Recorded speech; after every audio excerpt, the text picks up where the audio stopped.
بسم اللہ الرحمن الرحیم۔ ان صورتوں کا بیان جن میں صرف قضا لازم ہوتی ہے۔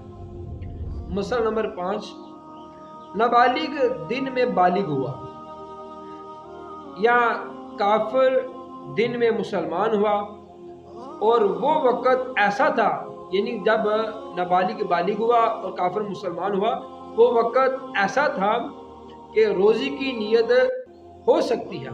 اب روزی کی نیت کا وقت کون سا ہے؟ رات سے لے کر اگلے دن ضحی کبریٰ تک رمضان کے روزے کی نیت ہو سکتی ہے۔ رمضان کے روزے کی نیت یعنی صبح 11 بجے سے پہلے تقریباً صبح 11 بجے سے پہلے رمضان کے روزے کی نیت کر لینی چاہیے۔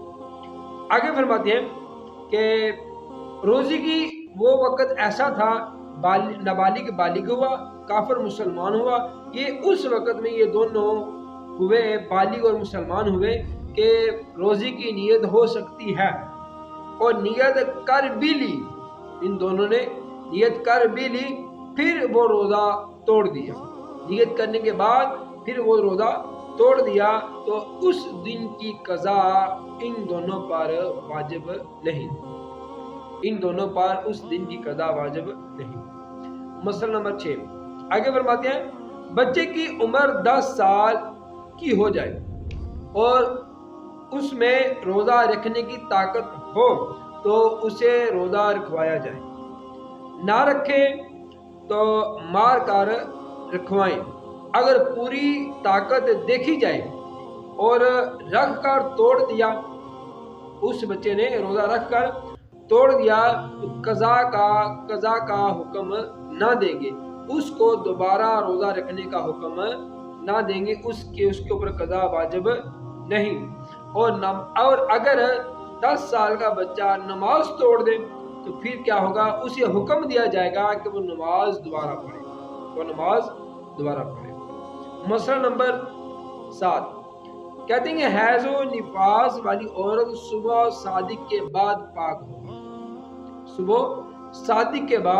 پاک ہوگی، اگرچہ ضحی کبریٰ سے پہلے، ضحی کبریٰ تقریباً 11 بجے سے پہلے کہہ رہے ہیں، ضحی کبریٰ سے پہلے اور روزے کی نیت کر لی تو آج کا روزہ نہ ہوا، نہ فرض نہ نفل، اور مریض یا مسافر نے نیت کی، یا مجنون تھا، ہوش میں آ کر نیت کی، تو ان سب کا روزہ ہو گیا، اس حیض و نفاس والی عورت کا روزہ نہیں ہوگا۔ مسئلہ نمبر 8، صبح سے پہلے یا بھول کر جماع میں مشغول تھا، صبح ہوتے ہی یا یاد آنے پر فوراً جدا ہو گیا تو کچھ نہیں، اور اسی حالت پر رہا، یعنی صبح ہوگی، سحری کا وقت ختم ہو گیا تو وہ جمع کرتا رہا، تو کیا کہتے ہیں؟ اسی حالت پر رہا تو قضا واجب ہے، کفارہ واجب نہیں۔ اللہ تعالیٰ عمل کی توفیق دے، آمین بجاہ